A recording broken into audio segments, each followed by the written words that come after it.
بچہ آ گیا، یتیم بچہ. اس نے آ کے عرض کی حضور 3 گھر میں افراد ہیں، میں، میری بہن اور میری بیوہ ماں. والد حضور چلے گئے اور آج نہ 3 دن ہو گئے روٹی کوئی نہیں کھائی. میں اس منظر کو بھی جانتا ہوں کہ جب یتیم گھر میں اکٹھے بیٹھے ہوتے ہیں اور پتہ ہوتا ہے ان کو کہ ہماری اماں کے پاس آج پیسے کوئی نہیں اور گھر میں روٹی بھی کوئی نہیں، تو پھر ان کو بھوک ہی نہیں لگتی. ہاں نہیں لگتی. اماں پوچھتی ہے پتر روٹی کھانی ہے؟ نہیں میں تو سویرے جو کھایا تھا وہ ہضم ہی نہیں ہوا. اماں جی شاہی کوئی نہیں. یہ پردے اس طرح کر کے بچائے جاتے ہیں. ایک دوسرے کو تسلیاں دینا، ایک دوسرے سے پیار کا بڑھ جانا، ایک دوسرے کے لیے جذبات اور طرح کے بن جانا حکمت الہی کے تقاضے ہوتے ہیں. یا رسول اللہ صلی اللہ تعالی علیہ وسلم بیوہ ماں ہے، یتیم بہن ہے، 3 دن سے کھایا کچھ نہیں. قربان جائیں وہ گھر جہاں سے کائنات کھاتی ہے ساری. حضور نے فرمایا بلال جا کے ساری ازواج مطہرات سے پوچھ گھر میں کیا ہے. حضرت بلال کہتے ہیں میں سارے گھاری پوچھ آیا، ٹٹول آیا، ٹوٹل 21 کھجوریں نکلی. یہ 2 جہاں کے شاہ ہیں اور پاس کچھ رکھتے نہیں. 2 جہاں کی نعمتیں ہیں، ان کے خالی ہاتھ میں حضور کے سارے گھر کو میں ڈھونڈ 21 کھجوریں نکلی تو لا کے میں نے پیش کر دی، تو حضور نے ڈائریکٹ اس کو نہیں دی، نبی پاک نے اپنے ہاتھ پہ رکھ لی. اور کہتے ہیں پھر حضور نے نا اپنا منہ مبارک قریب کیا کھجوروں کے. صحابہ خود فرماتے ہیں کہ یہ جو حضور نے منہ مبارک قریب کیا ہے نا تو نبی پاک برکت کی دعا کر رہے تھے. 21 کھجوروں پہ برکت کی دعا ہوئی. حضور نے اس بچے کو بلایا، تھپکی دی، فرمایا لے جا 7 تیری بہن کی. انہیں معمولی نہ سمجھنا ہو تو حضرت بلال کہتے ہیں حضور 3 بھی دے دینا کبھی تو 30 سال ختم ہی نہیں ہوتی. 30 سال گزر جاتے ہیں، نکالتے رہو کھاتے رہو، ختم ہی نہیں ہوتی. حضور نے فرمایا 7 تیری بہن کی، 7 تیری والدہ کی، اور 7 حضور نے اور بھی تلقین فرمایا ایک سویرے کھایا کرنا، ایک شام کو کھایا کرنا. یہ لے جا.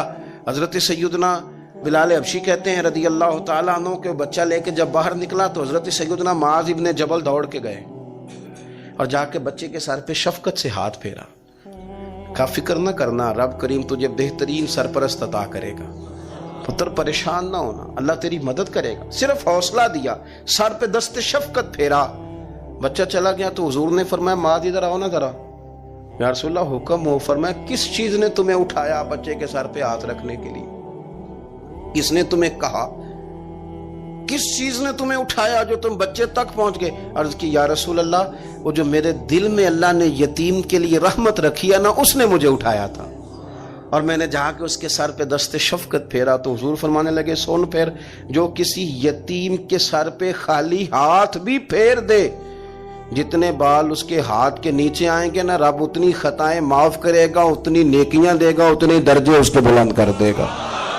خالی دست شفقت ہی پھیر دے. دینا دلانا تو بعد کی بات ہے، اس کا خیال رکھنا. تو یہ جو ہمارے مدارس ہیں نا، ان میں اکثر بچے غریب ہوتے ہیں، لیکن کچھ بچے تگڑے گھروں کے بھی ہوتے ہیں، مالدار گھروں کے بھی ہوتے ہیں. اس میں اگر کوئی ایسا بچہ آ بھی جاتا ہے نا جو یتیم ہے، کمزور ہے، تو وہ اپنے آپ کو محسوس نہیں کرتا کمزور، کیونکہ وہ یہ نہیں سمجھتا کہ میں یتیم خانے میں آیا ہوں. اس کے ذہن میں مائنڈ سیٹ یہ ہوتا ہے کہ میں مدرسے میں آیا ہوں اور میں پڑھنے کے لیے آیا ہوں. اور چونکہ وہ کچھ وزادار بچے، مالدار بچوں کے ساتھ وقت گزارتا ہے، اسی دسترخوان پہ بیٹھ کے کھاتا ہے، اسی کلاس میں سب کے ساتھ بیٹھ کے پڑھتا ہے، تو اس کی عزت نفس مجروح ہونے کی بجائے طاقت پکڑتی. وہ برابری کی سطح پہ جب آتا ہے تو اسے محسوس ہوتا ہے کہ مجھے عزت دی جا رہی.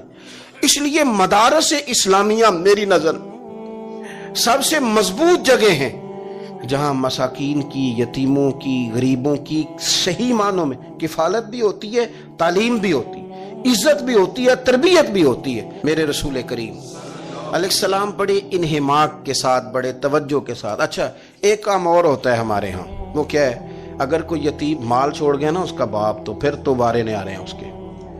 پھر تو اللہ خیر کرے کہ بہت سارے مل جائیں گے کفالت کرنے والے، بہت سارے ملیں گے دھیان رکھنے والے، بڑے سارے ملیں گے توجہ دینے والے. قرآن مجید نے فرما دیا ہے کہ جو یتیم کا مال کھاتا ہے وہ سمجھ لے کہ میں مال نہیں کھا رہا، میں آگ کھا رہا ہوں، آگ کھا رہا ہوں، آگ. سورہ نساء دیکھیے ہمارے ہاں اگر تو وہ مال چھوڑ گیا ہے تو پھر تو بہت سارے رشتہ دار مستقل اس کے محلے میں مکان لینے کو تیار ہو جاتے ہیں، الا ماشاءاللہ۔ پھر تو بڑے سارے ایسے بھی رشتہ دار بن جاتے ہیں جن کو والد کی موجودگی میں کبھی زیارت کا موقع بھی نہیں ملا تھا۔ یہ مال جو یتیم کا ہے اس کی تو زیادہ حفاظت کرنی تھی۔ ہم کئی دفعہ مسئلہ بتاتے ہیں لوگ فتویٰ بازی شروع کر دیتے ہیں۔ مجھے بلایا گیا کہ ایک صاحب کا انتقال ہو گیا تو ان کا ختم شریف ہے تو بچے ان کے نابالغ ہیں، تو میں نے کہا کہ آپ اس طرح کریں، ان کے مال میں سے زیادہ پیسے نہ صرف کریں۔ نہیں جی نہیں، بڑے پیسے کمائے ہیں جی، اس نے ساری زندگی باہر نکالی ہے تو لاکھوں کروڑوں کمائے ہیں، تو چھوٹا گوشت پکائیں گے، بکرے کا گوشت پکائیں گے اور ہم ان کا ختم شریف دلائیں گے۔ تو میں نے کہا صاحب آپ رشتہ دار ہیں، ان کے بچوں کے مال کی حفاظت کریں۔ ختم شریف تو اس میں گوشت زیادہ ہونا ضروری نہیں، اس میں تو درد سے دعا کرنا ضروری ہے، اس میں تو تلاوت قرآن پاک کے سال ثواب میں ضروری ہے، ذکر اذکار ضروری ہیں۔ لیکن کیا کیا جاتا ہے کہ بے دریغ مال ان کا اگر ہو تو، ایک حدیث پاک ہے بخاری مسلم میں، بڑے غور سے سنیے گا اور اس کے اندر جتنے پہلو ہیں ان پر پوری توجہ دیجیے گا کہ کہیں ہم ادھر آ تو نہیں گئے۔ رسول پاک صلی اللہ علیہ وسلم نا ہمارے لیے سب سے بڑے حکیم ہیں، سب سے زیادہ حکمت حضور نے ہمیں بتلائی ہے کہ اس رستے چلو گے تو بچو گے، اس رستے جاؤ گے تو ہلاک ہو جاؤ گے۔ نبی کریم علیہ السلام نے فرمایا، بخاری مسلم ہے، فرمایا 7 ہلاک کرنے والی چیزوں سے بچنا، اگر ان میں تم چلے گئے تو ہلاک ہو جاؤ گے۔ 7 چیزیں ہیں جو تمہیں ہلاک کر دیں، برباد ہو جاؤ گے، تباہ ہو جاؤ گے، ہلاکت کا سفر ہے یہ، 7 چیزوں سے بچو۔ یا رسول اللہ صلی اللہ علیہ وسلم وہ کون کون سی؟ تو حضور نے فرمایا اللہ کے ساتھ شریک نہ کرنا، ہلاک ہو جاؤ گے۔ دوسرا نبی پاک صلی اللہ علیہ وسلم نے فرمایا جادو نہ کرنا، ہلاک ہو جاؤ گے، ہلاک۔ اور یار جسے حضور فرما رہے ہیں ہلاک ہو جائے وہ بچے گا۔ نبی پاک صلی اللہ علیہ وسلم نے تیسرے نمبر پر فرمایا جس شخص کے قتل کرنے کو اللہ نے حرام قرار دیا ہے اسے قتل نہ کرنا، ہلاک ہو جاؤ گے۔ چوتھے نمبر پر رسول پاک علیہ السلام نے فرمایا سود نہ کبھی بھی کھانا، ہلاک ہو جاؤ گے، ہلاک۔ بڑی بڑی دلیلیں دی بینک والوں نے، بڑا سمجھایا تو حاجی صاحب مان گئے، محترم مان گئے، کہنے لگے نہیں جی نہیں وہ کاروبار میں لگاتے ہیں۔ بڑے بھولے والے ہیں ہم، پتہ سارا ہے۔ اور دیکھو سب کاموں کے باوجود مستقل بینکوں میں پیسے اس اکاؤنٹ میں رکھے ہوئے ہیں جہاں سے مستقل سود آتا ہے۔ حضور نے فرمایا نہ کرنا یہ کام۔ تو کہتا ہے میں سود پہ پیسے لے کے کاروبار چمکاؤں گا، تیرے نبی پاک نے تو فرمایا تو ہلاک ہو جائے گا۔ تو کہتا ہے میں میل لگاؤں گا، حضور نے تو فرمایا ہلاکت ہے۔ تو کہتا ہے میں بڑا کچھ کر جاؤں گا تو ہلاکت ہے۔ اچھی طرح سمجھ لیں، اصل مال بھی ضائع ہو جاتا ہے اس بندے کا جو سود کا مال ملا لیتا ہے، اصل برکت بھی اڑ جاتی۔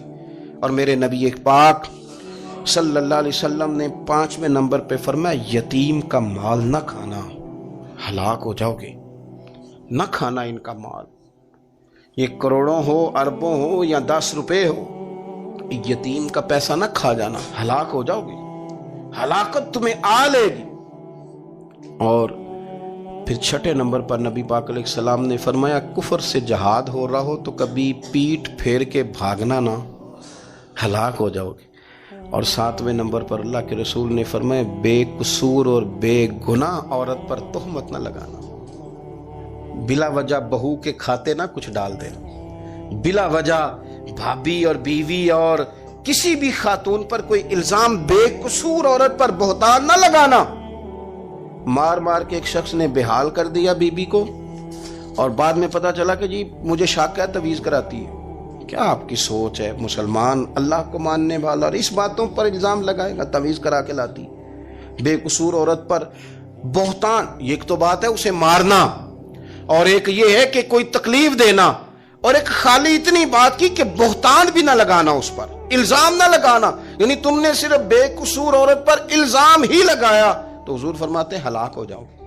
یہ ہلاکت والا کام ہے، لیکن ہم بغیر سوچے سمجھے کہہ دیتے ہیں اس نے کہا ہے، اس نے کیا ہے، یہ کرتی ہے، یہ کام نہیں کریں۔ یہ 7 وہ چیزیں ہیں جو ہلاک کر دیں گی۔ نبی پاک صلی اللہ تعالی علیہ وآلہ وسلم فرماتے ہیں میں نا جنت کا دروازہ کھولوں گا تو ایک عورت کو نا میں سبقت لے جاتے ہوئے دیکھوں گا، یعنی وہ جلدی سے جنت میں داخل ہو رہی۔ یا بعض شارحین کہتے ہیں کہ حضور داخل ہوتے ہی سب سے پہلے اس کا چہرہ دیکھیں گے، حضور فرمائیں گے تو پہلے ہی آ گئی، بی بی جنت میں، حضور نے دروازہ کھولا تو جلدی سے نظر آئی، تو پہلے آ گئی۔ سب نے لکھا ہے کہ اس عورت کی شان یہ ہے کہ سب سے پہلے جنت میں گئی۔ میں نے حدیث پڑھی تو میں نے نیچے حاشیے میں لکھا، میں نے کہا میرا خیال یہ ہے کہ اس کی زیادہ شان یہ ہے کہ جنت میں اس کی سب سے پہلی ملاقات مدینے والے محبوب سے ہو گئی۔ یہ دیکھو کتنی بڑی شان۔ حضور فرمانے لگے تو کیسے پہلے آ گئی، کون ہے تو؟ وہ کہنے لگی حضور میں بیوہ ہوں، میرے بچے یتیم تھے، میں نے ان کی خاطر نہ بیٹھی رہی، میں نے نکاح نہیں کیا، میں نے ان یتیموں کی پرورش کی، بیوہ بن کے زندگی گزار دی، ان یتیموں کے لیے بیٹھی رہی۔ اس کو جائز ہے، یہ کر سکتی تھی، لیکن اس نے سوچا کہ میں ان کی نگہبانی یتیموں کے لیے بیٹھی رہی۔ آج شان یہ ہے کہ مدینے والے کے لیے جب دروازہ کھلا ہے تو اس بی بی کو بھی رب کریم نے فوراً ہی جنت عطا فرما دی۔ یہ سب سے پہلے گئی۔ میں نے دیکھی ہیں ایسی عورتیں 23 سال میں بیوہ ہوئی پر عمر بچوں کے نام کر دی۔ اسے پتہ تھا کہ کل کو جب یہ بڑے ہوں گے تو یہ اپنے کمرے کا دروازہ بند کر لیں گے، یہ نہیں پوچھیں گے کہ اماں سوئی ہے کہ جاگ رہی ہے، ان کا آنا جانا الگ سے ہو جائے گا، ان کے تعلقات اپنے ہو جائیں گے، پر یہ بیٹھی رہی۔ اس نے بچوں کو وقت دیا تو بچے تو کیا اس کو صلہ دیتے تھے، رب نے یہ صلہ دیا ہے کہ سب سے پہلے اسے جنت میں داخلہ عطا فرمایا۔ ابو داؤد شریف میں مسند امام احمد بن حنبل میں حدیث ہے، نبی پاک صلی اللہ علیہ وسلم کے چچا زاد تھے حضرت جعفر طیار، مولا علی شیر خدا کے بھائی تھے، جنگ موتا میں شہید ہو گئے۔ وہاں سے کوئی خبر لے کے نہیں آیا، لیکن رب خبریں دیتا ہے نا اپنے حبیب کو، اللہ غیب کے خزانوں کی کنجیاں دیتا ہے اپنے محبوب کو۔ نبی کریم صلی اللہ تعالی علیہ وسلم نا ان کے گھر گئے، ان کی زوجہ کا نام اسماء بنت امیس تھا۔ حضور نے فرمایا اسماء میرے بھتیجوں کو میرے پاس لاؤ، محمد بن جعفر اور عبداللہ بن جعفر رضی اللہ تعالیٰ عنہ۔ بچے قریب آئے، حضور کو پتہ ہے ان کے والد شہید ہو گئے۔ نبی پاک نے اپنی ناک مبارک ان کے رخساروں پہ رکھے، پھر حضور نے ان کا ماتھا چوما، پھر نبی پاک صلی اللہ علیہ وسلم نے سینے سے لگایا، فرمایا حجام کو بلاؤ نا ذرا، ان کے بال تراشے، کتنی بڑے ہو گئے، حجامت ہونے والی۔ حضور پیار کر رہے تھے، آنکھوں میں آنسو تھے، تو جناب اسماء قریب آئیں، کہنے لگے حضور میرے شوہر کی کوئی خبر آ گئی ہے؟ تو نبی پاک صلی اللہ تعالیٰ علیہ وسلم نے گردن مبارک اٹھائی تو آنکھوں میں آنسو تھے، فرمایا رب نے میرے بھائی کو شہادت کا درجہ عطا کیا ہے، فرمایا کوئی آہ و بقا نہ کرنا میرے بھائی پر، اللہ نے اسے شہادت کا درجہ دیا ہے۔ حضرت جعفر طیار کے گھر والوں کے لیے حضور نے صحابہ کو حکم دیا کہ یہ غم میں ہیں، ان کے لیے کھانے پکا کے لاؤ۔ پھر نبی پاک ان بچوں سے پیار کرنے لگے، فرمانے لگے یہ جو ہے نا محمد بن جعفر یہ اپنے دادا جناب ابو طالب سے ملتا جلتا ہے، اور یہ جو عبداللہ بن جعفر ہے یہ تو سارا میرے ساتھ ملتا جلتا ہے۔ نبی پاک صلی اللہ علیہ وسلم پیار کرتے، باتیں کرتے، حضرت اسماء رونے لگیں۔ یہ ابو داؤد شریف میں مسند امام احمد بن حنبل میں چمکتے جملے۔ عرض کرنے لگی حضور میرے بچوں کا کیا بنے گا، کون کفالت کرے گا؟ قربان جائیں رسول پاک صلی اللہ علیہ وسلم کے کیا جملے، یتیموں کے لیے حضور کا نوازنے کا کیا انداز ہے۔ فرمایا اسماء تو فکر نہ کر، انا ولیہم فی الدنیا والآخرہ، فرمایا میں دنیا میں بھی ان کا وارث بنوں گا، قیامت کے دن بھی ان کا وارث بنوں گا۔ تو صرف دنیا کی بات کرتی ہے کہ نظام معیشت کا کیسے چلے گا، اور میرا وعدہ یہ ہے کہ دنیا میں بھی ان کی سرپرستی کروں گا، آخرت میں بھی سرپرستی کروں، آخرت میں بھی میں ان کا خیال رکھوں گا۔ آپ غور تو فرمائیں، توجہ تو کریں کہ اس قدر زیادہ حضور کا انہماک اس طبقے کے ساتھ ہمیں اپنے دائیں بائیں عزیزوں میں، رشتہ داروں میں، دوستوں میں، علاقہ میں، پڑوسیوں میں، محلے داروں میں دیکھنا چاہیے۔ یہ بچے بیچارے میں نے دیکھا ہے، ان کے بگڑنے میں اصل بات یہ ہوتی ہے کہ کوئی مخلص ہو کے سرپرست نہیں بنتا۔ آگے بڑھیں، اپنی اپنی خدمات پیش کریں، اور جس طرح ہمارا بچہ بگڑ جائے تو ہم اس کے لیے پوری کوشش کرتے ہیں، جدوجہد کرتے ہیں، حالات، واقعات، پس منظر، پیش منظر کا جائزہ لیتے ہیں، کون سے اسباب اختیار کیے جائیں تو یہ ٹھیک ہو سکتا ہے۔ وہ ساری چیزیں ان کے لیے بھی ہمیں اختیار کرنی چاہیے۔ اور یہ بچے اگر احساس ذمہ داری پکڑ جائیں، جو وارث سے محروم ہو جاتے ہیں، یہ اگر احساس ذمہ داری پکڑ جائیں تو پھر یہ قوموں کی قیادت کرتے ہیں، پھر یہ بہت بڑے جانباز ثابت ہوتے ہیں، پھر یہ اپنے گھر گھرانے کا نہیں، یہ ملتوں کے، قوموں کے لیے مشعل راہ بنتے ہیں۔ لیکن شرط یہ ہے کہ ہم ان کے لیے اپنے دلوں کو کشادہ کریں، سینوں کو وسیع کریں۔ غریبوں کا بھی دل نہیں کرتا غریبوں سے دوستی کرنے کو، وہ بھی کسی تگڑے بندے سے۔ غریب 3-4 غریب مل کے ایک غریب کی مدد کرنی شروع کرے نا تھوڑی تھوڑی، تو ہمیں وزیروں، مشیروں، ایم پی، ایم این اے کی ضرورت ہی نہ رہے۔ امام حسین گزر رہے تھے، امام زین العابدین فرماتے ہیں کچھ لوگ زمین پہ بیٹھ کے روٹی کھا رہے تھے، تو انہوں نے امام صاحب سے کہا حضور آ جائیں، تو امام صاحب گھوڑے سے اترے، زمین پہ بیٹھ گئے، اور جب ان کے ساتھ روٹی کھائی تھوڑی سی، امام علی مقام اٹھنے لگے تو کہنے لگے حضور اور کھائیں، فرمانے لگے قسم بخدا ابھی کھا کے آیا تھا، اور کبھی روٹی کھا کے میں نے فوری طور پہ دوبارہ نہیں کھایا، بیٹھ اس لیے گیا ہوں کہ تمہارا دل نہ ٹوٹ جائے۔ دل بدستاور کے حج اکبر است۔ عزیز دوستو، غریب پروری، بہادری، اور سب سے بڑی بات یہ کہ قناعت پسندی، تھوڑے پہ گزارا۔ یہ جو ہم روز دکھ سناتے ہیں نا اپنے بیٹوں کے، بیٹیوں کے، پریشانیاں، آزمائیاں ہم نے طاری کر لی ہیں۔ میں اکثر کہتا ہوں کسی کی بیٹی اتنا کام نہیں کرتی اس کے ہاتھوں پہ چھالے پڑ جائیں، لیکن حضور کی بیٹی کرتی ہے۔ محبوب کی شہزادی یہ کام کرتی ہے کہ ہاتھوں پہ چھالے پڑ جائیں۔ نبی پاک صلی اللہ تعالی علیہ وسلم کی شہزادی یہ کام کرتی تھی، ڈیوٹی کرتی تھی ذمہ داری سے۔ اور کنز العمال میں وہ چمکتے دمکتے لفظ حدیث کے موجود ہیں کہ اونٹ کے بالوں کی بنی ہوئی چادر اوڑھ کے سیدہ فاطمہ چکی پیس رہی۔ محبوب نے دیکھا، آنکھوں میں آنسو بھی آئے۔ پتہ فرمایا کیا؟ فرمایا فاطمہ بیٹا دنیا میں تھوڑی سی تکلیف برداشت کر، آخرت کی ساری عزتیں اللہ تجھے ہی عطا فرمائے گا۔ اپنے گھروں کے اندر یہ خوبصورت ماحول لائیں۔ اور پھر سب سے بڑی بات یہ تھی کہ ان کا جو رشتہ تھا نا مصلی کے ساتھ۔ سبحان اللہ۔ یہ اذان کس کی ہے؟ اذان ایک کا ہی جواب دینا ضروری ہوتا ہے جی، زیادہ اذانیں ہو رہی ہیں نا تو ایک کا ہی جواب دیا جاتا ہے، آپ توجہ کریں میری بات پر۔ عزیز دوستو، نبی پاک صلی اللہ علیہ وسلم بہت بڑی تگڑی ہے۔ او جناب وہ آج کل جو ہمارے نقیبے محفل ہوتے ہیں نا وہ تو کوئی صلی اللہ علیہ وسلم، ہمارے جو محفل کے اسٹیج سیکٹری ہوتے ہیں وہ تو کوئی 3-4 منٹ لگاتے ہیں جنت میں بھیجنے میں، پر نعت خواں تو 1.5 منٹ ہی لگاتا ہے۔ اندر تسی جلسہ کراؤ تو جنت واڈی۔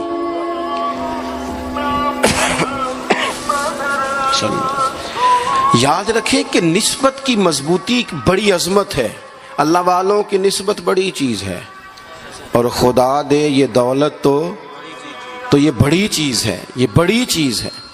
یاد رکھ لے میرے عزیز کہ جب آپ کا رشتہ اگر نسبت تگڑی ہے تو عبادت کرنے سے تو اور تگڑی ہو جائے گی، مصلی پہ بیٹھنے سے تو اور مضبوط ہو جائے گی۔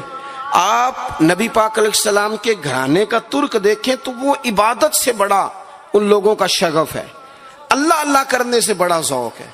ہم نا پہلے بھی کمزوریاں کافی تھی، پر جب سے موبائل آیا نا یہ موبائل تسبیح کی جگہ پہ آیا ہے۔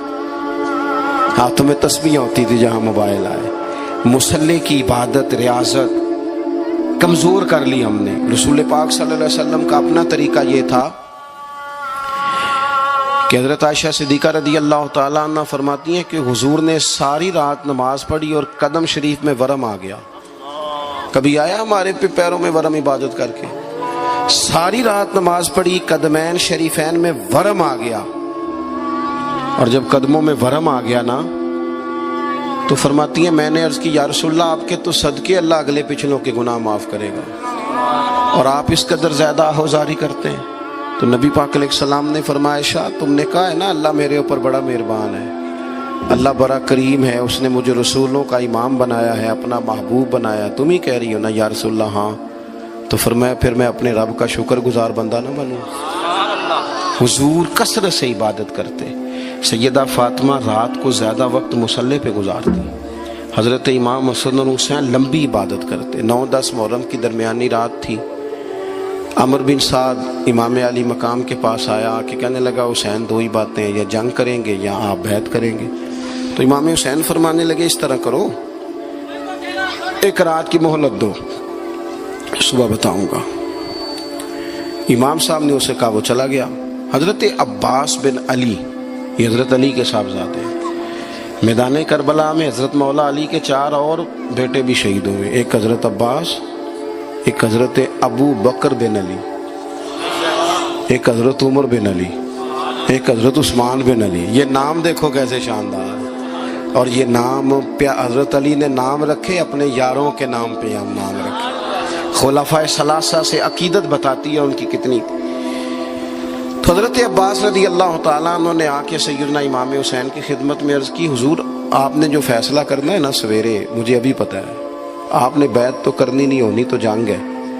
تو یا رسول اللہ صلی اللہ علیہ وسلم، اے امام علی مقام رضی اللہ تعالیٰ عنہ، آپ نے رات کی مہلت کیوں لی؟ یہ عجیب لوگ ہیں، پتہ نہیں کیا سوچیں گے، مہلت لینے کی کیا ضرورت تھی؟ کہ میری بات یاد رکھنا جو عرض کر رہا ہوں۔ امام حسین فرمانے لگے، عباس تیرا کیا خیال ہے، سوچنے کے لیے ٹائم لیا ہے تو حضور پھر کس لیے لیا ہے؟ تو کیا جملے ہیں امام حسین کے، فرمانے لگے، عباس تجھے پتہ ہے نا مجھے سجدوں سے بڑا پیار ہے، سجدوں سے پیار ہے، دعاؤں سے پیار ہے، عبادت سے پیار ہے۔ میرا دل کرتا ہے ایک رات رہ گئی ہے، میں رج رج کے سجدے کروں، اپنے مالک کے حضور اپنی پیشانی رکھوں، خوب دعائیں مانگوں۔ تو ان کا تو عبادت سے اتنا شغف تھا۔ آخری بات سنیں، یزید تو ظاہری طور پر کلمہ بھی پڑھتا تھا، سارے کام کرتا تھا، امام حسین کیوں نکلے اس کے خلاف؟ اس لیے کہ فاسق و فاجر تھا، شرابی بدکار تھا۔ صحیح بتانا، صحیح۔ اس بندے کی جیب میں خود ڈھیر سارے گندے گانے ہوں، وہ امام حسین کے نام کی ایک دیگ پکا لے تو امام حسین خوش ہو جائیں گے؟ جو وہاں لڑکیوں کے اسکول کالج کے سامنے روز کھڑا ہو، وہ کہے کہ میں نے 6 نعرے پورے لگائے امام حسین کے نام کے، تو امام حسین خوش ہو جائیں گے؟ امام حسین کی کاز کیا ہے؟ وہ کہتے ہیں کہ ایسے لوگ جو فاسق و فاجر ہوں، اعلانیہ گناہ کرنے والے، وہ کبھی بھی عنان حکومت پہ آنے نہیں چاہیے۔ اور اگر ہم سپورٹر ووٹر ان لوگوں کے ہوں، ہم انہی لوگوں کے سپورٹر ووٹر ہوں جو ظالم ہیں، فاسق و فاجر ہیں، اور ہم بات کریں امام حسین کی، ہم سے نہ رقم ہوں گے قصید یزید کے، ہم لوگ تو حسین کے سیرت نگار ہیں۔ دورنگی چھوڑ کے یک رنگ ہو جا، سراسر موم ہو جا یا سنگ ہو جا، آپ کبھی کسی ظالم کے سپورٹر نہ بنے، کبھی بھی۔ آپ کو پتا چل گیا بندہ غلط ہے تو ڈٹنا سیکھیں، کھڑے ہونا سیکھیں۔ وَلَا تَحْسَبَنَّ اللَّهَ غَافِلًا عَمَّا يَعْمَلُ الظَّالِمُونَ، اللہ ظالموں کے کاموں سے بے خبر نہیں ہے۔ کبھی کسی ظالم کی سپورٹ نہ کرے، کبھی بھی۔ میرے نبی پاک علیہ السلام نے فرمایا، جس نے زمین کی ایک بالشت پر ظلم کیا نا، اللہ 7 زمینوں کا طوق بنا کے قیامت کے دن اس کے گلے میں ڈال دے گا۔ کبھی کسی ظالم کے ساتھ کھڑے نہ ہونا، کبھی بھی، ایک منٹ کے لیے۔ وہ ایک دفعہ ایران کا ایک بادشاہ تھا، تو اس نے سوچا کہ میں اپنے بیٹے کو نا گھوڑ سواری سکھا لی ہے، تیر اندازی سکھائی ہے، تو میں نا اسے دین بھی پڑھاؤں۔ اس نے ایک بزرگ عالم کا انتخاب کیا کہ میرے بیٹے کو آپ نا کتاب و سنت پڑھائیں۔ تو بچہ ایک زمانہ استاد کے پاس کئی سال جاتا رہا۔ جب اس کی تعلیم مکمل ہو گئی نا، تو ایک دن فارغ ہو گیا، جس طرح ہمارے ہاں چلے آمین ہوتی ہے یا دستار ہوتی ہے، بچے کی تکمیل ہو گئی۔ ایک دن ویسے ہی استاد صاحب نے گھر بلایا، کہا پتر میرے پاس آؤ۔ بچہ چلا گیا تو استاد صاحب نے اندر سے کنڈی لگا لی اور بچے کو کافی سارے تھپڑ مارے، کھینچا، زد و کوب کیا، مارا۔ بچے نے گھر آ کے والد کو شکایت لگائی تو والد کہنے لگے، پتر تیرے استاد عالم فاضل بندے ہیں، ایسے بلا وجہ مارا، میری سمجھ میں نہیں آتا۔ ماں کو کہا تو اماں کہنے لگی، پتر تیرا باپ کہتا تو ٹھیک ہے، چلو حالات بدل گئے، زمانہ بیت گیا، وہ بادشاہ فوت ہو گیا، یہ بیٹا تخت پہ بیٹھا۔ اب وہ درد نہیں جاتا تھا اندر سے کہ استاد نے زیادتی کی میرے ساتھ۔ اس نے پہلا حکم یہ جاری کیا کہ میرے استاد کو بلاؤ۔ استاد بڑے بوڑھے ہو گئے تھے، ضعیف تھے، چھڑی پہ جھکے ہوئے، 2 بندے لے کے آئے، استاد جی کو کھڑا کیا، استقبال کیا، کرسی بھی دی۔ کہنے لگا، استاد جی ناراض نہ ہونا، میں بے اختیار تھا، آپ سے پوچھ نہیں سکا، آج میں نے پوچھنے کے لیے بلایا ہے۔ میرا قصور کیا تھا؟ استاد صاحب نے یوں آنکھیں کھولی، کہنے لگے پتر یہ جو آج دن آیا نا اسی دن کے لیے مارا تھا، یہ جو آج دن آیا نا اسی دن کے لیے تیری پٹائی کی تھی۔ کہا استاد جی کیوں؟ کہنے لگے پتر کتنے کو سال ہو گئے مار کھائی کو؟ کہا کو 13-14 سال ہو گئے، بھولی تو نہیں نا زیادتی؟ کہا جی بھولی نہیں۔ فرمانے لگے اس لیے تجھے مارا تھا کہ ایک نہ ایک دن تو نے باپ کی جگہ پہ بیٹھنا ہے، پتر خیال رکھنا اگر میں نے تیرے ساتھ کوئی زیادتی کی تھی تجھے 14 سال نہیں بھولی تو بھی کسی کے ساتھ نہ کر بیٹھنا، اسے قیامت تک نہیں بھولے گی، اور ایک عدالت صبح قیامت بھی لگے گی، پھر وہاں جواب دینا ہے۔ ثم لتسألن یومئذ عن النعیم، جو تمہیں اقتدار کی نعمت ملی ہے اس کا خیال رکھنا، اللہ تعالیٰ حساب لے گا۔ غریب آدمی کو قرض کی ضرورت پڑ گئی، 1000 دینار چاہیے۔ میں کہہ چکا ہوں کہ درہم چاندی کا ہوتا تھا، دینار سونے کا، اب 1000 دینار لینا ہے۔ تو جس بندے سے اس نے کہا، اگرچہ وہ نیک بندہ تھا، اس نے کہا یار 1000 دینار دے دو، تو کہنے لگا کوئی گواہ ہے تیرے پاس؟ وہ کہنے لگا غریبوں کا گواہ کون ہوتا ہے؟ ہاں ایک گواہ ہے۔ کہا کون؟ کا میرا رب، وہ تیرے اور میرے بیچ گواہ ہے۔ اس نے کہا کوئی کفیل، اگر تو پیسے نہ دے سکے تو وہ بعد میں دے دے، یا تجھے کچھ ہو جائے تو وہ دے دے۔ اس نے کہا کفیل بھی میرا اللہ ہی ہے، میرے پاس اگر ہے تو رب کریم کا نام ہے، اگر اعتماد کر سکتا ہے تو کر لے۔ بندہ نیک تھا، اس نے کہا رب کے نام پہ، رب کی کفالت پہ، اللہ کو گواہ بنا کے میں تیار ہوں تجھے 1000 دینے کی۔ اس نے 1000 دینار دے دیا، وقت واپسی کا طے ہو گیا، وہ چلا گیا پیسے لے کے۔ اس نے پوری محنت کی کہ میں نے وقت پہ پیسے لوٹانے، پوری محنت بھی کر لی، اللہ نے مدد بھی کر دی، پیسے بھی اس تاریخ کو اسے مل گئے۔ بعض لوگوں کا تو لوٹانے کا دل ہی نہیں نہ ہوتا۔ فرمایا حدیث پاک میں کہ تو لوٹانے کا ارادہ کر، رب تیری مدد بھی فرمائے گا۔ لیکن یہاں بہت سارے لوگ کہتے ہیں خیر ہے، ارادہ ہی نہیں، تو پھر جس طرح کا بندے کا گمان ہو رب بھی اسی طرح کا معاملہ فرماتا ہے۔ اس نے پیسے جمع بھی کر لیے اور واپس دینے کو تیار بھی ہو گیا، لیکن رستہ بحری جہاز کا تھا، کشتی کا تھا، دریا کے رستے واپس آنا تھا۔ اب وہ جب آ گیا دریا کے کنارے تو بڑی کوشش کی، پر وہاں اسے کوئی کشتی نہیں ملی۔ وقت پہ پیسے لوٹانے ہیں، سفر کرنا ہے، اب سواری میسر نہیں ہے۔ سوچ سوچ کے پریشان تھا کہ میں نے تو اللہ کے نام پہ لیے۔ اچانک دل میں ایک تجویز آئی، اس نے ایک لکڑی لی، لکڑی کو اندر سے کھولا، 1000 دینار اس میں بھرا، بخاری پڑھ رہا ہوں، اور ساتھ ایک خط بھی لکھا کہ یار میں پیسے پہنچانا چاہتا تھا پر مجھے کوئی چیز نہیں ملی دریا کے اس پار آنے، اللہ کے نام پر تیری طرف روانہ کر رہا ہوں۔ اور یہ کہہ کہ وہ لکڑی دریا میں رکھ دی، وہ لکڑی ڈوب گئی ہے، واپس آ گیا۔ وہ جس نے پیسے لینے تھے وہ عین مقررہ وقت پر دریا کنارے آیا۔ صبح سے سرے شام تک اس نے انتظار کیا، دل ڈھلنے لگا تو دل میں خیال آ گیا کہ یار نہیں، اس نے دینے ہی نہیں، جھوٹا وعدہ کر گیا، پہنچا ہی نہیں وقت پہ۔ اب جب واپس لوٹنے لگا تو اچانک دریا میں ایک لکڑی تیرتی ہوئی دکھائی دی، کہنے لگا لے جاتا ہوں، شام کو روٹیاں پکانے کے کام آئے گی، ایندھن بنا کے جلا لوں گا، ہنڈیا پک جائے گی۔ لکڑی اٹھا کے جلانے کے لیے گھر لایا، گمان تھا کہ وہ نہیں آیا وعدہ کر کے، اللہ کو کفیل اور وکیل بنا کے اور گواہ بنا کے پھر بھی نہیں آیا۔ لکڑی لے کے گھر گیا، بخاری ہے، اور جب اس کو چیرا نہ کہ میں اس کی آگ جلاؤں گا، کھولا تو اندر سے 1000 دینار بھی نکل آیا، خط بھی نکل آیا۔ اب ذرا سمجھنا، اس کے دل میں بات کس نے ڈالی کہ تو لکڑی میں پیسے ڈال دے؟ اللہ نے۔ اس بندے کو مقررہ وقت پہ کنارے بھیجا کس نے؟ لکڑی صرف اسی کے ہاتھ آئی تو یہ بندوبست کیا کس نے؟ اللہ نے۔ گھر جا کے چیری تو پیسے بحفاظت اس تک پہنچائے کس نے؟ تو پھر ہمیں بھی توجہ اللہ کی جانب ہی کرنی چاہیے، ہمارے پہ دل کی توجہ رب کی طرف ہی ہونی چاہیے نا، ہمیں ادھر ادھر جانے کی، دیکھنے کی، بندوں پر غور کرنے کی ضرورت کیا ہے؟ وہ پیسے پہنچ گئے، یہ وہاں اپنی جگہ پہ پریشان تھا، اس نے 1000 دینار اور جمع کیا۔ پھر دوبارہ ایک دن دریا کنارے آیا، کشتی مل گئی، بیٹھ کے اپنے اس بھائی کے پاس آیا، کہنے لگا دیکھنا مجھ پر بدگمان نہ ہونا، پیسے اس تاریخ کو بھی جمع کر لیے تھے، دریا پہ آیا تھا پر کشتی نہیں ملی تھی، پھر میں نے نا لکڑی میں ڈال کے خط ڈال کے تیری طرف بھیج بھی دیے تھے، لیکن آج میں پھر لے کے آ گیا ہوں۔ وہ کہنے لگا خوش ہو جا، جس رب کو تو نے میرا اور اپنا گواہ بنایا تھا اس رب نے میرے تک پہنچا بھی دیے ہیں۔ جب لوگ اللہ کو گواہ بناتے ہیں، رب کی جانب اپنی توجہ کرتے ہیں، اپنی چاہتوں، خواہشات اور اپنی ساری چٹھیاں اپنے رب کریم کی رحمت کی طرف روانہ کرتے ہیں، پھر اللہ اپنے بندوں کو مایوس نہیں کرتا، اللہ اپنے بندوں کو نواز دیتا ہے۔ حضرت عبد الرحمن ابن عوف کہتے ہیں میرا ایک دن دل کیا تھا کہ یہ دولتیں چلی جائیں، میں غریب ہو جاؤں۔